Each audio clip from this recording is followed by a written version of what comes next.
തദ്ദേശ സ്വയംഭരണ തെരഞ്ഞെടുപ്പിന് ജനസംഖ്യാനുപാതികമായി വാർഡ് വിഭജനം നടത്തുന്നതിൽ തെരഞ്ഞെടുപ്പ് കമ്മീഷന് ഗുരുതര പിഴവെന്ന് പരാതി. തിരുവനന്തപുരം കോർപ്പറേഷനിലെ വോട്ടേഴ്സിന്റെ എണ്ണത്തിൽ നഗരപ്രദേശത്തെ വാർഡുകളേക്കാൾ 5 ഇരട്ടി വോട്ടേഴ്സ് തീരദേശ മേഖലകളിലെ വാർഡുകളിൽ കൂടുതലാണ്.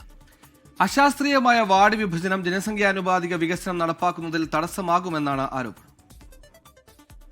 തിരുവനന്തപുരം കോർപ്പറേഷനിലെ തീരദേശ വാർഡായ ഭീമാപള്ളി ആകെ വോട്ടർമാരുടെ എണ്ണം 16,658. ഇനി 10ാം നമ്പർ വാർഡായ പാങ്ങപ്പാറ പരിശോധിച്ചാൽ ആകെ വോട്ടർമാരുടെ എണ്ണം 2,968. അതായത് പാങ്ങപ്പാറ വാർഡിനേക്കാൾ 5 ഇരട്ടിയിലധികം കൂടുതൽ വോട്ടർമാരാണ് ഭീമാപള്ളി വാർഡിലുള്ളത്.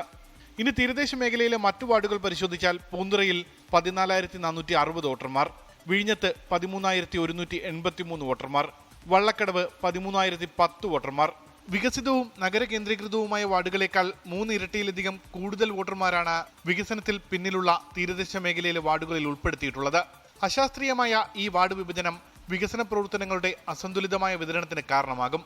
ഭീമാപള്ളി ഡീലിമിറ്റേഷൻ വരുന്നതിന് തൊട്ടു മുന്നേ ഈ പ്രദേശം 3 വാർഡായി നിലനിന്നിരുന്നു.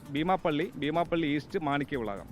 ഇത് ഡീലിമിറ്റേഷനിൽ ഞങ്ങൾ ഈ പരാതി ഓൾറെഡി ഉന്നയിച്ചിരുന്നു. ആക്ഷൻ കൗൺസിൽ എന്ന രീതിയിലും ആപ്പിൾ ചാരിറ്റി എന്ന രീതിയിലും ഈ പരാതി ഞങ്ങൾ കൃത്യമായിട്ട് പറയുകയും ഈ വിഷയത്തിന് പരിഹാരം ഉണ്ടാക്കുമെന്ന് അന്ന് ചേംബറിൽ അവിടെ ചർച്ചയിൽ പങ്കെടുത്ത ബന്ധപ്പെട്ട ഉദ്യോഗസ്ഥന്മാർ ഇതിന് ഉറപ്പ് തന്നു. പക്ഷേ ആ ഉറപ്പിന് വിരുദ്ധമായിട്ടാണ് അന്തിമ റിപ്പോർട്ട് വന്നപ്പോൾ ആ വോട്ട് വർദ്ധിക്കുകയാണ് ചെയ്തത്. ഒരു വാർഡിനായിട്ട് നിശ്ചിത തുക അനുവദിക്കുമ്പോൾ, വികസനത്തിന് വേണ്ടി അനുവദിക്കുമ്പോൾ അത് എല്ലാ വാർഡിനും സമാനമായ തുകയാണ് അനുവദിക്കുന്നത്.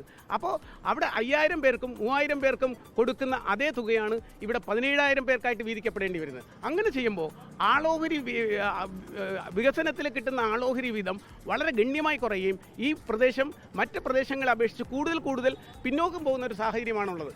10,000-ലധികം വോട്ടർമാരുള്ള 10 കോർപ്പറേഷൻ വാർഡുകളാണ് തിരുവനന്തപുരത്തുള്ളത്.